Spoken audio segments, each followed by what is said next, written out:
What's up, ladies? Welcome to a new episode of Spiritually Me with Dulce Candy. I am so excited for today's episode. This is a reoccurring segment called Hola, Dulce, where I will be answering all of your questions, either submitted through my personal Instagram account or the podcast's Instagram account. I'll leave all of that information so you can submit your questions for future Hola, Dulce segments down below in the description bar. So before we get started, I have so many juicy questions and I can't wait to answer them, but I would really appreciate it if you guys left a review and subscribed to the podcast on Apple. It's a really great way to show support and love and appreciation to the podcast if you are enjoying it. I really love reading your comments. I make it a super big deal whenever I have a new review that's left on Apple, and I read it to everybody in the car. My whole family knows about your review because it's just really exciting. So I just want to say thank you so much for everybody who has been supporting, leaving reviews, subscribing to the podcast, tuning in to listen. This is really exciting, and I'm just so honored that I get the chance to connect with you guys through this medium here. So without further ado, let's jump right into today's episode. Welcome to the Spiritually Me podcast that helps you connect with that beautiful and eternal being within you. Whether you're new to spirituality or a seasoned practitioner, this is the show for you. As someone who has struggled with my inner voice and felt unsure of how to live a life that aligns with my soul, I know how confusing it can be. That's why I created this podcast, to help others find the clarity, peace, and purpose that I have found in my own journey. So if you're craving guidance, support on your journey towards spiritual awakening and divine connection, tune into this podcast for your weekly dose of inspiration. I'm Dulce Candy, your Latina sister, and this is Spiritually Me. This really great question came in. How do you navigate change in life when there is so much resistance? So now I have this really great book that I recommend to everybody. Like, I love it so much that I bought a copy in Spanish for my dad, and I gave it to him for Christmas because he's retired now. And I'm so proud of him, even though he has his own business. But I'm like, Dad, you got to read this book because it's one of the books that has changed my life so much. And so this book is called The 7 Spiritual Laws of Success by Deepak Chopra. Literally the number one book that I recommend to anyone beginning their spiritual journey. This allows you to see the world from such a different perspective. Now, there are 7 laws, and each law also correlates with a specific date. So you can really practice the law. You can practice these laws every single day, right? But they also have this specific resonance that goes in with each individual day. I read this book as often as I can. And today in the morning, I woke up and I wanted to just be a little bit more intentional because I wanted to experience a certain kind of reality. And in order to be in control of your reality, you also have to put the intention of how do you want to show up? How do you want to react whenever you are encountering resistance, challenges, situations that are unpleasant? And I just got done being sick, like really, really sick. I got the flu over the holidays. Thank God I was okay by Christmas, but I got the flu. I honestly feel like I manifested that sickness because I was so overwhelmed with the amount of things that I kind of took on. And I did have to cancel my women's circle, but it is going to come back in 2023, guys. But I really think I manifested the sickness because the sickness was literally what I needed for me to do nothing for 2 weeks, like almost 2 weeks. I didn't create content. I didn't think about my brand. I didn't strategize. I didn't even work out because my body was just so sick. I couldn't get out of bed for 23 hours. Like, I slept actually for 23 hours. I've never done that before in my life, but I was that sick, guys. Going back to this really wonderful question about resistance. And today is Wednesday when I'm filming this, and when you listen to it, it will be Friday. But Wednesday's law is all about the law of least effort. Nature doesn't think about what it wants to do, it just is, right? A fish doesn't think about, oh, how do I swim? It just does. A flower doesn't think about blooming, it just naturally does. A tree doesn't think about sprouting and growing, it just does. A star out in the universe doesn't think about its own individual journey of expansion. It just happens, and everything outside the planets, everything is happening as it should. There is absolutely zero resistance towards anything in nature. The interesting thing is that a lot of us humans have forgotten that we are also nature. I was just listening to a podcast with Joe Rogan, and he was also discussing, I think he was on with Neil deGrasse Tyson, I think. But he was talking about how humans are more closely related to mushrooms than mushrooms are to plants, which is why mushrooms taste like meat, right? Just like human flesh is meaty. Like I was saying, a lot of us have forgotten that we are nature. We feel like we are separate entities from the world and that we are completely separate and that whatever happens to a tree or a plant does not affect us. But yet that same force and energy, some people call it, the universe or spirit or God consciousness. It's also flowing through that plant, and it's flowing through you also. It's the same thing that keeps you and I alive, the same intelligence that is keeping a plant alive and doing its thing, right? Just like a baby, we don't have to tell our body what to do for this beautiful baby to grow just so perfectly and beautifully. Our body doesn't think about, the heart doesn't think about beating. Like there's just this intelligence within us. So it's about accepting. And that's actually one of the first components of the law of least effort is acceptance. Accepting life as it is in this moment. Accepting that certain circumstances, situations, people, events are supposed to happen exactly as they're meant to happen in this moment. For example, I experienced a lot of technical difficulties just setting this up. And I had already set the intention in the morning that I wanted to show up in a specific way with a lot more flow. I wanted to just go into flow with nature and the universe, because to go against whatever is happening right now is to literally go against the universe. The old me would have been very frustrated to the point that I would have been like wanting to pull my hair out because technology is just not working in my favor.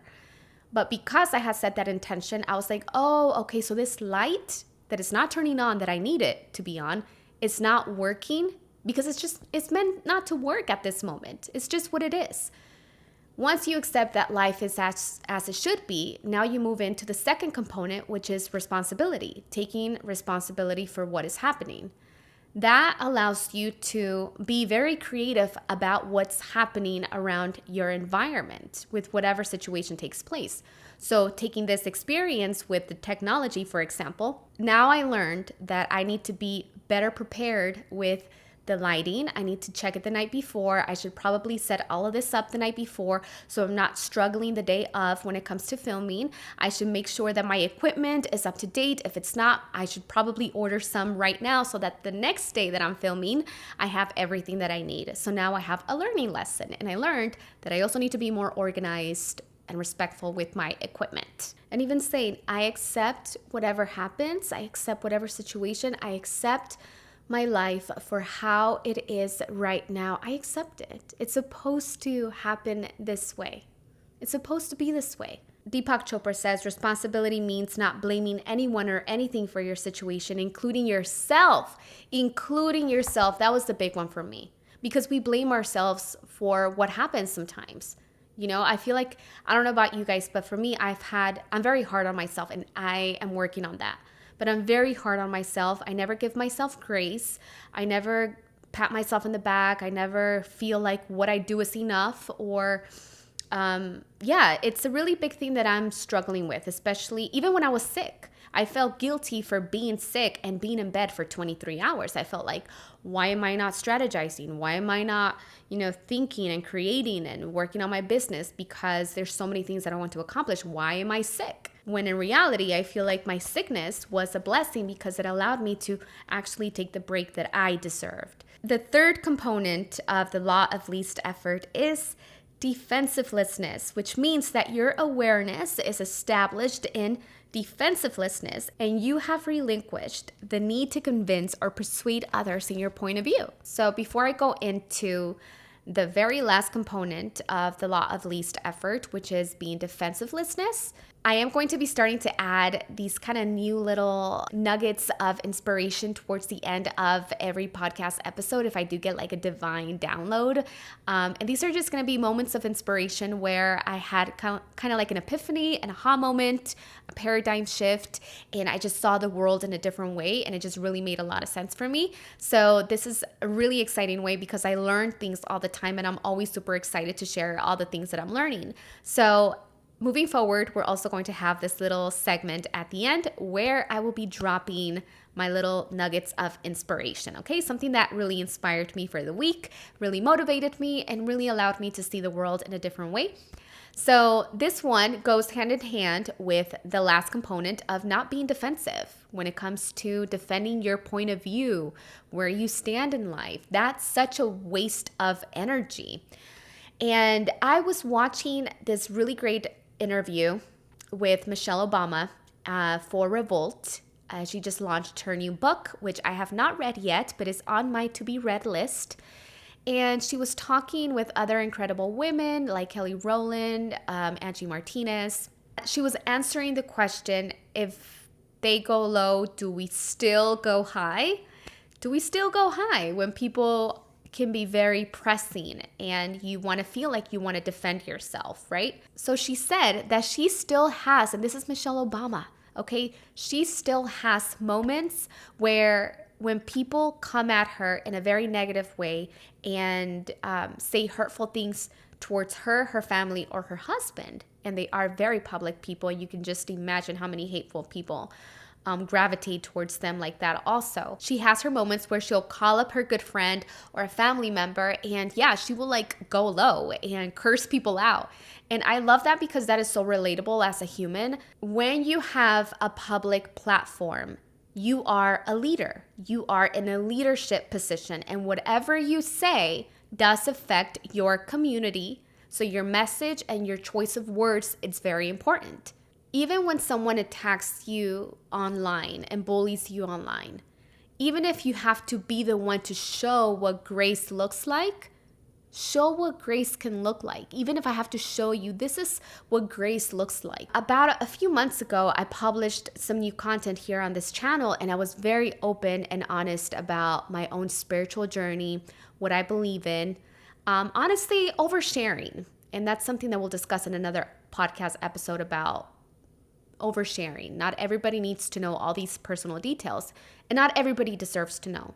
But I did overshare because I had the mentality that this is my community. You know, I want to open up to them. I want to share what my spiritual journey has been looking like, and how I've been starting to see the world in a different way, and the different levels of consciousness now that I meditate and all these things. And I started to open up about my beliefs, and I got viciously attacked by a lot of people on the comment section of my YouTube channel. And I felt very defensive because I was not expecting that, but that is what I attracted and I brought into my life. And so I uploaded a video and I started to pretty much defend myself, and I was not my absolute best in that moment. So I should not have uploaded that video. And even Michelle Obama said, acting out of your emotions is selfish. That's selfish to act out your emotions in a public forum. That's not the right thing to do, in my opinion. But I did that. I didn't have that awareness then, so that was me. And I acted out of my emotions and I was defending myself. I was like, how could people say this? Like, people are crucifying me for what I choose to believe in. Like, the thoughts that flow through my mind, people find that very, I don't know, just not good, I guess. And so the mistake that I did there was to publicly share my emotional reaction to getting bullied online, and then going down to their level also and defending myself and being like, you don't know me. You don't know me. Like, how could you say that? You don't know me. And that's such a waste of energy, because that didn't create any more positive energy for me. That didn't create any positive energy. That created ugly, negative energy. Just me defending myself created more resistance, more pushback. And Michelle Obama taught me to show grace, because my audience, the people that I actually connect with, my actual community, not people who, are just maybe they're new to my channel and they don't know who I am, and they hear something and they disagree with me and they just attack me and they bully me. Not those people, but my community. What do I want to show them? As a person in a leadership position, how do you want to show up? What would your highest version of you, how would she show up? How would she respond to trolls, to bullies on the internet? She would not. I need to be seeking to understand, well, why do you think that? Instead of trying to get people to understand me and my own personal beliefs and get people to see my own point of view. So yes, that was a really big lesson, and I learned a lot. And just like the law of least effort, I even take that experience of being bullied on the internet, and now I see those people as teachers. Absolutely, they taught me so much. And they really did help me better myself so much. The bullies actually helped me do that. So that was really interesting. I love that. Seek to understand, not to be understood. That is definitely my new motto. So I hope you guys enjoyed today's episode. I answered one question in one episode, which means we're going to have so much more juiciness because you guys asked some really incredible questions. I just want to say thank you guys so much for tuning in and listening to this podcast. Let me know where you listen to it. If you go on a morning walk, afternoon walk, if you're in the car, are you enjoying the conversation? I know when I listen to my favorite podcasts, I love the feeling of, especially when I'm going through some challenges or something like that, like I feel like I have a friend, you know, because I'm listening to their advice, their voice. It's like I get so invested in them. And I really hope that we start to build that connection also. So if you're listening to this, I just want to say thank you so much for all of the love and the support. And I can't wait to see you guys on another episode of Spiritually Me. I hope you enjoyed it. Have a fantastic new year. This will be the last time that we connect this year, but the coming year, 2023, we're bringing all new energy. And I just hope you guys all have a really incredible beginning of 2023. So until next time, have a blessed and beautiful day.